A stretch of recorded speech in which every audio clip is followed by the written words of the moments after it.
Millionaire single dad found a homeless woman digging through trash on Christmas Eve. What she said. Hello everyone. Before we begin today's story, I have a small favor to ask. Please hit subscribe and turn on the notification bell so you never miss our channel's new videos. It is quick, free, and the best way to support us in bringing you more dramatic stories. Your support means the world to us. Where are you watching from?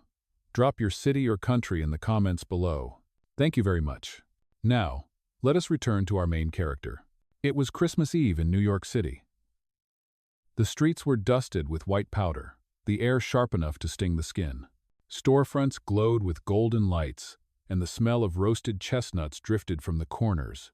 But under the same glittering sky, not everyone had a home to go to. At the far end of Lexington Avenue, near a small bakery closed for the night, a young woman bent over a trash bin. Her fingers trembled as she searched for scraps of food. Her coat was too thin for the cold, her hair tangled from the wind, and her eyes hollow from too many nights without sleep. Her name was Maya. Across the street, a dark sedan slowed to a stop. Inside sat Ethan Cole, a 38-year-old single father and the founder of Cole Foundation, a nonprofit that helped children in need. His 6-year-old son, Oliver, sat in the back seat clutching a half-eaten cookie. They had just left a charity dinner downtown, the kind with crystal glasses, soft music, and polite laughter that never reached the heart. Ethan's gaze caught the figure in the alley. For a moment, he thought he was imagining it a woman kneeling beside a trash bin on Christmas Eve. Then he saw her shoulders shaking, her breath turning to fog in the freezing air. He parked without thinking. "Dad, why are we stopping?" Oliver asked, his small voice curious. Ethan opened the door and stepped into the cold. "Stay in the car, buddy. I will be right back." The wind bit into his face as he crossed the street. His polished shoes sank slightly into the snow. When he reached the alley, he spoke gently. "Miss, are you all right?" Maya startled, clutching a torn paper bag. "Please, I am fine.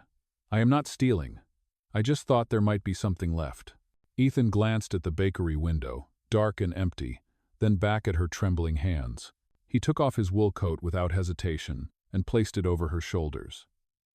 The warmth made her flinch, then melt with silent gratitude. "You should keep that," she whispered. "You will freeze." He smiled faintly. "I can afford another one. You cannot afford frostbite." For a long second, their eyes met. Behind her exhaustion was dignity, a kind of quiet pride that refused pity. Ethan reached into his car and handed her the half-eaten cookie his son had offered. "Take this. It is not much, but it is fresh." Maya hesitated, then accepted it with trembling fingers. "Thank you, but I did not mean to beg. I just missed the smell of something baked. My mother used to make cookies on Christmas Eve." Her voice cracked on the last words. Ethan's chest tightened. He nodded slowly, as if promising something he did not yet understand. "Be careful out here," he said softly. "It is going to snow harder tonight." She nodded, pulling the coat tighter around her. "Merry Christmas, sir." When Ethan returned to the car, Oliver peered up at him. "Daddy, who was she?" "Someone who reminded me that Christmas is not about lights," Ethan said quietly, watching the woman disappear into the snow. As they drove away, a small paper card slipped from the coat pocket she had returned to him. It was singed at the edges, with handwriting in faded ink. "Keep baking. Mom would be proud."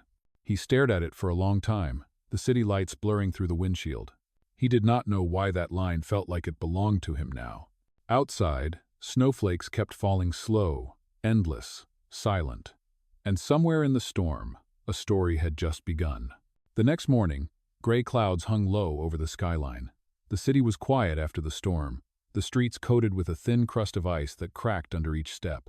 Ethan Cole sat at the edge of his bed, staring at the wool coat he had given away and somehow gotten back. The faint smell of cinnamon still clung to it. In the pocket, that burned paper card rested between his fingers. "Keep baking. Mom would be proud." The words would not leave his mind. Oliver padded into the room in his small socks, clutching a stuffed bear. "Daddy, are we going to Grandma's for breakfast?" Ethan blinked, coming back to the moment. "Not today, buddy. Daddy has some work first." "Is it the Christmas work?" the boy asked. "Where you help people?" Ethan smiled faintly. "Yes, Exactly that. He ruffled his son's hair. Go brush your teeth. I will make pancakes.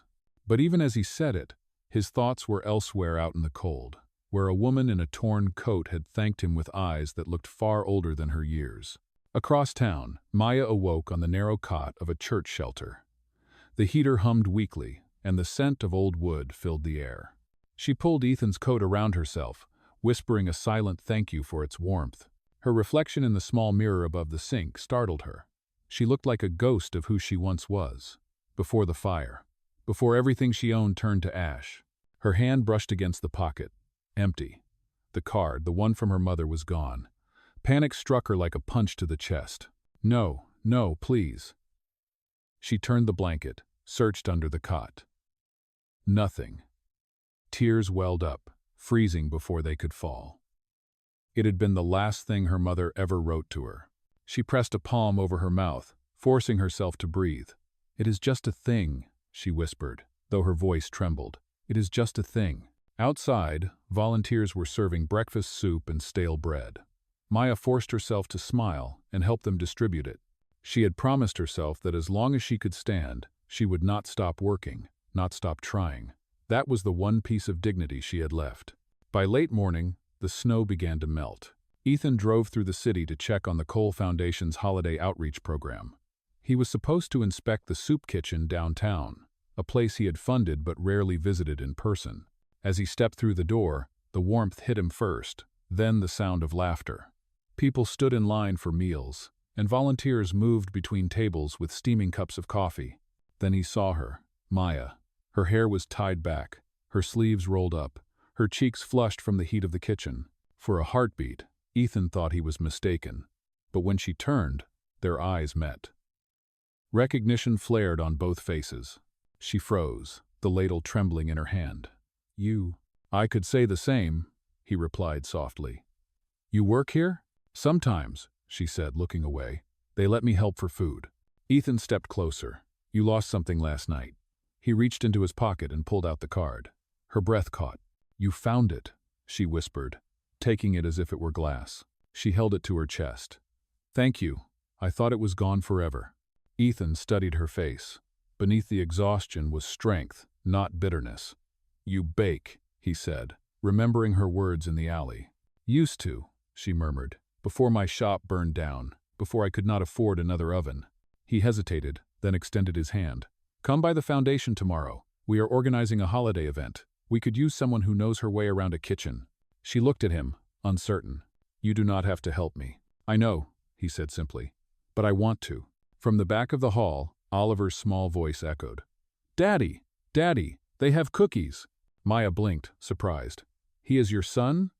Ethan nodded, smiling. The best part of my life. He turned toward the boy. Oliver, come meet Miss Maya. The child ran up, crumbs on his chin. You are the lady from the snow. Maya knelt to his height, smiling softly. Yes, I guess I am. Oliver grinned and held out a cookie. It is not as good as yours, but it is sweet. Ethan laughed quietly. For the first time in years, the sound felt genuine.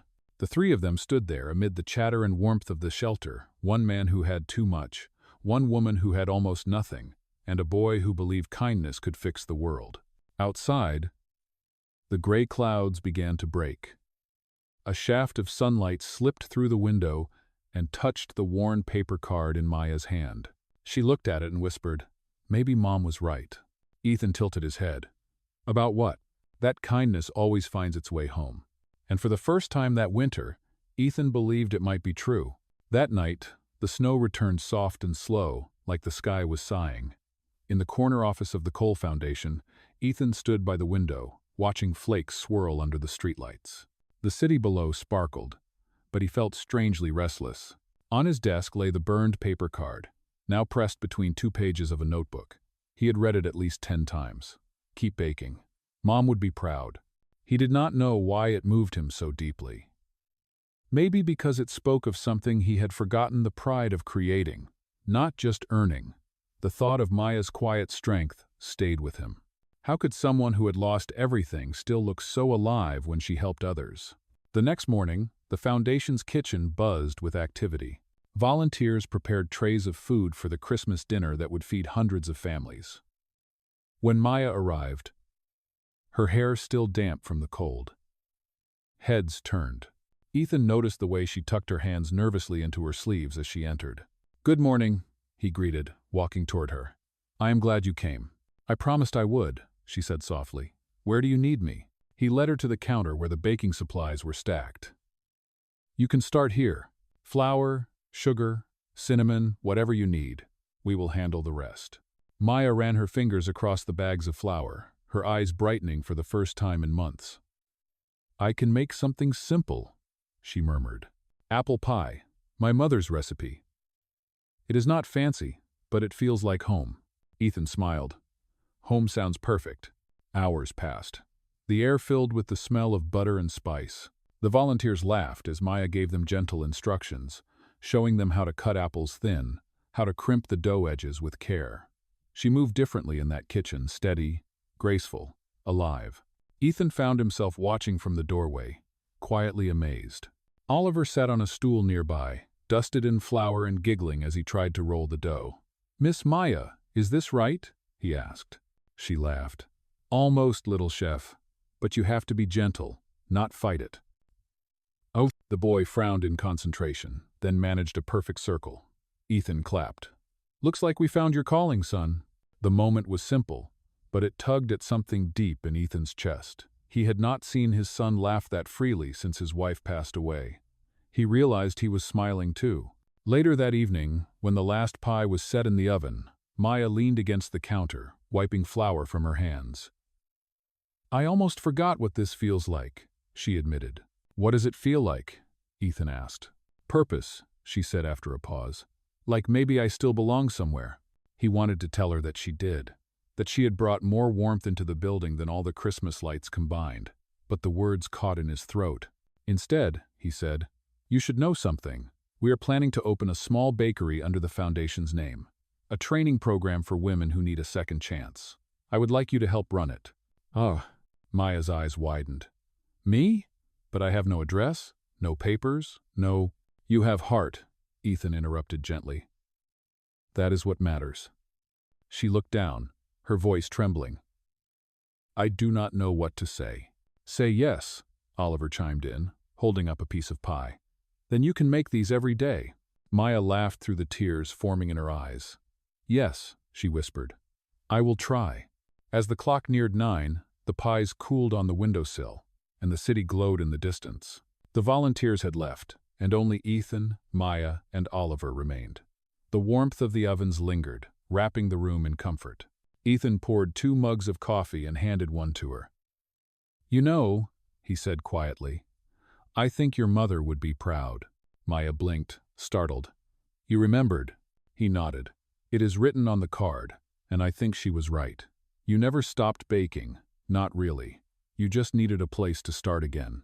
For a moment neither spoke. Outside, carolers sang faintly from the street below. Maya stared into her cup, then said softly, "You are different from what I expected." "How so?" "You are kind. Most men with money forget how to look people in the eye." He smiled, but there was a flicker of sadness. "Money does not make anyone less lonely." The words hung between them, quiet and true.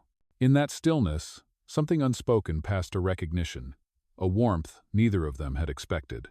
The snow kept falling beyond the glass, and inside that kitchen filled with the scent of apples and cinnamon, 2 broken lives began, quietly, to mend.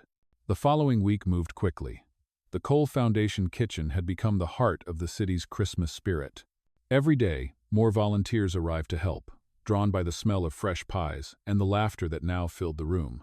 Maya had become the quiet leader among them. She never raised her voice, but everyone listened when she spoke. Ethan watched her from a distance. He admired how easily she turned chaos into calm, how she smiled even when the ovens failed or the flour ran short. The staff began to whisper about her, the homeless woman who baked like an angel. On the morning of Christmas Eve, the foundation hosted its annual charity dinner. The hall glowed with golden lights and evergreen garlands. Long tables were set with linen and silver, and banners carried the message "One kindness at a time." It was the first event Ethan had attended since his wife's passing, and this year felt different. For once, it was not about formality or donors. It was about people. Maya stood behind the dessert table, in a simple white dress that one of the volunteers had lent her. Her hair was tied back, and her hands, dusted with flour, trembled slightly as she arranged the pies. She looked up to see Ethan approaching with Oliver by his side. "You did all this," Ethan said, his voice low. "Look around you, Maya. Every smile here started in your kitchen." She blushed, shaking her head. "It was everyone. I just baked." "You did more than bake," he replied. "You brought warmth back to this place." Before she could respond, a tall woman in a red coat appeared. "Mr. Cole," she said with a polished smile. "It has been a long time." Ethan straightened. "Clara," he greeted, his tone formal. She was a former business partner, and once a close friend of his late wife. Clara's eyes flicked to Maya, assessing. "I see the foundation is getting creative with its charity cases." Her smile was sharp enough to cut. "Is she one of your new employees?" Maya froze, her hands tightening around the serving tray. Ethan's expression hardened. "She is part of the team," he said evenly, "and she deserves to be treated with respect." Clara laughed lightly, turning to a nearby guest. "Of course." Ethan always had a soft heart for lost causes. Maya's face burned. She excused herself, walking toward the kitchen, her chest tight. She had known this feeling before the moment people realized who she was, or rather, who she was not. Ethan followed her, catching up near the ovens. "Do not listen to her," he said gently. "She does not know you." Maya stared at the floor. "She does not have to. People like her see what they want. They see a girl who lost everything and assume she is desperate." "You are not desperate," Ethan said firmly. "You are brave." She met his eyes, searching for doubt, but found none. For the first time, she saw not just kindness in him, but conviction. Outside, the guests began to applaud as the dinner started. Music filled the air, soft, hopeful, full of light. Ethan extended his hand. "Come back out there with me. They should see the woman who made this night possible." Maya hesitated, then nodded. She took his hand, her fingers cold but steady. Together, they stepped back into the hall, the noise rising around them like a wave. Oliver spotted them and waved. "Daddy, Miss Maya, they are clapping for you." Ethan smiled, and Maya laughed through the tears forming in her eyes. For the first time in years, she felt seen not as someone broken, but as someone who had built something beautiful from the ashes. As the music swelled, Ethan leaned closer and whispered, "Merry Christmas, Maya." She looked up at him, her voice barely a breath. "Merry Christmas, Ethan." And for that single night, surrounded by light and laughter, both of them felt what they had lost for so long, belonging. The next morning, the city woke to a quiet peace. Snow blanketed the streets in white, softening every sound. The Foundation's event had made the local news, showing smiling faces, trays of food, and a single line that stayed on screen a few seconds longer than the rest. Led by volunteer baker, Maya Bennett. At a small diner near the corner of Fifth Avenue, Maya sat with her hands around a steaming cup of coffee. The warmth soaked into her palms, but her thoughts were far away. She replayed the night before the applause, Ethan's hand in hers, the way he had looked at her as if she belonged. She wanted to hold on to that feeling. Ethan arrived a few minutes later, brushing snow from his shoulders. He sat across from her, his smile quiet and genuine. "You disappeared last night," he said. "Oliver wanted to say goodbye." "I did not want to make a scene," she said softly. "It was your event. I am just part of it." Ethan shook his head. "No, Maya, you are the heart of it. That kitchen would be empty without you." She looked down, tracing the edge of her cup. "It still feels strange. Yesterday, I was just a woman trying to stay warm, and today people are thanking me like I saved Christmas." "You reminded them what it means," Ethan said. "And you reminded me too." He reached into his coat pocket and slid a folded paper across the table. It was a simple agreement with the Foundation's letterhead. "This is for you," he said. "We want you to run the new bakery program. It will carry your name, Maya's Hearth." Her breath caught. "Ethan, I cannot accept this." "You can," he said softly, "because you earned it." Tears filled her eyes before she could stop them. "No one has ever believed in me like this." Ethan smiled, Then maybe it is about time someone did.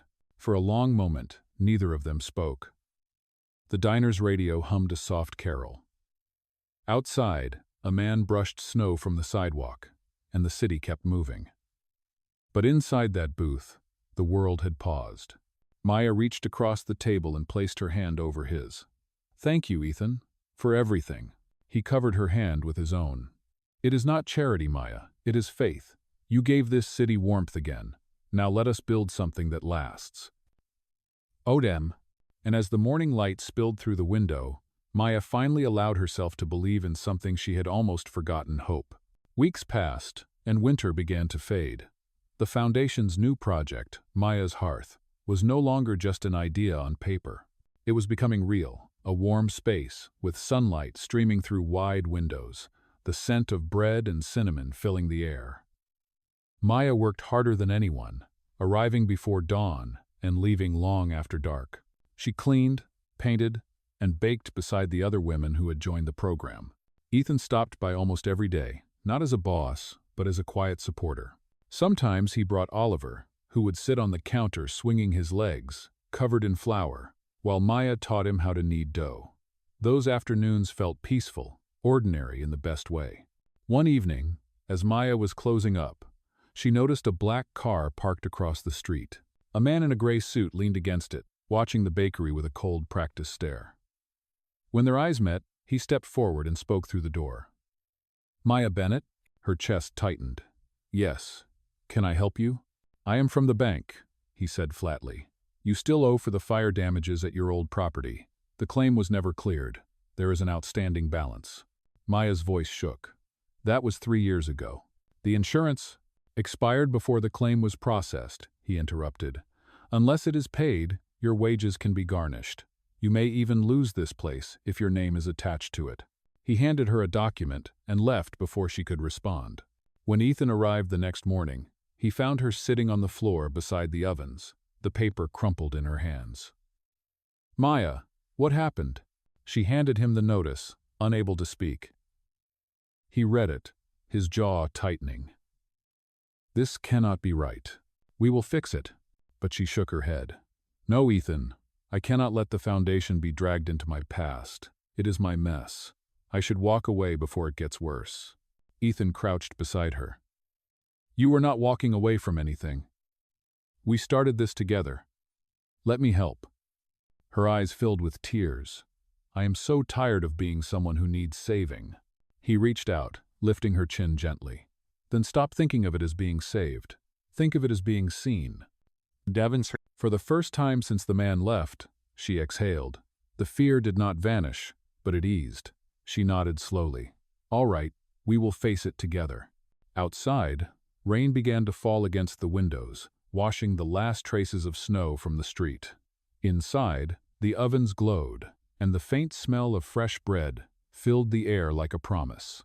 A week later, the storm truly broke. News spread quickly that the Coal Foundation was under review after a false report claimed its new bakery project had been funded illegally.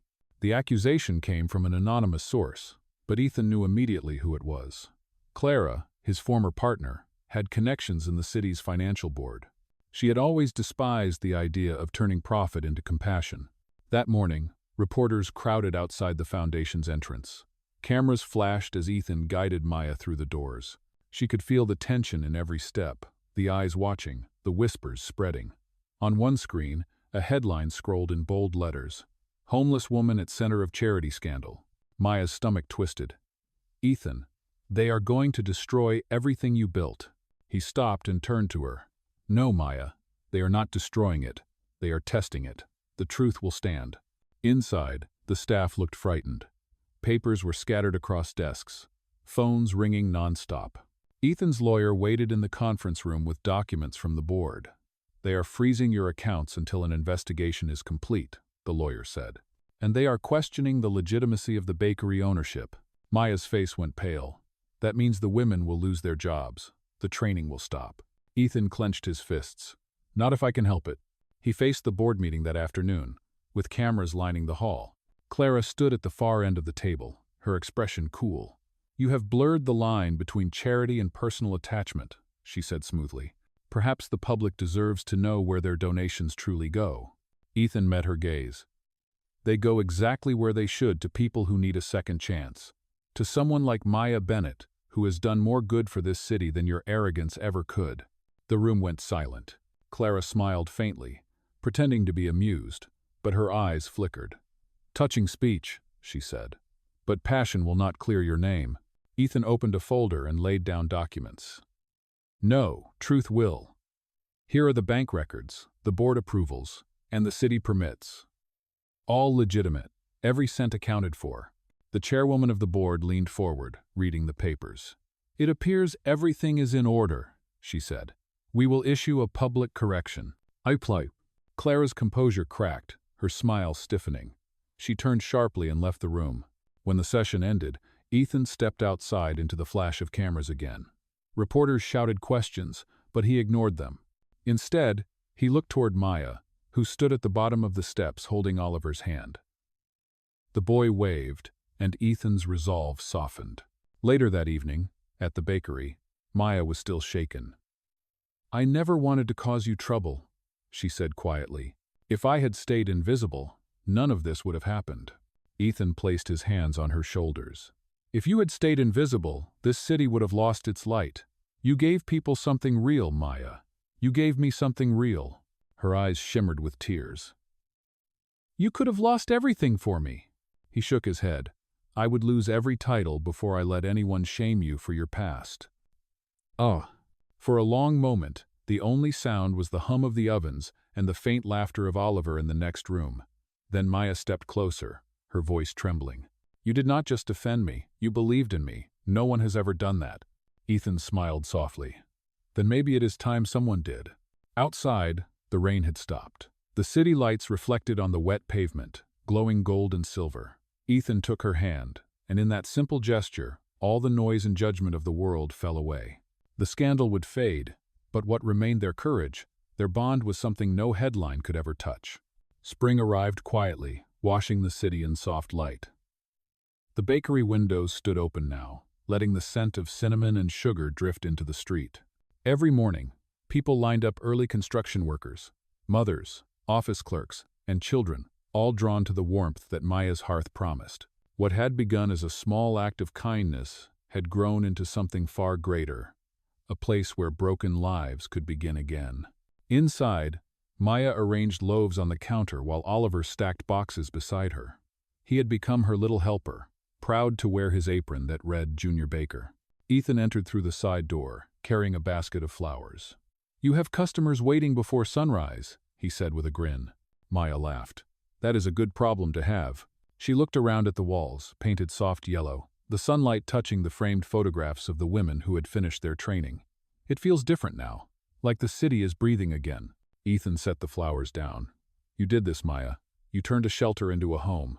She smiled faintly. "We did this." As the morning rush began, Ethan noticed a familiar face outside. Clara stood across the street, holding a newspaper. The headline read, "Cole Foundation cleared of all accusations." When their eyes met, she turned and walked away without a word.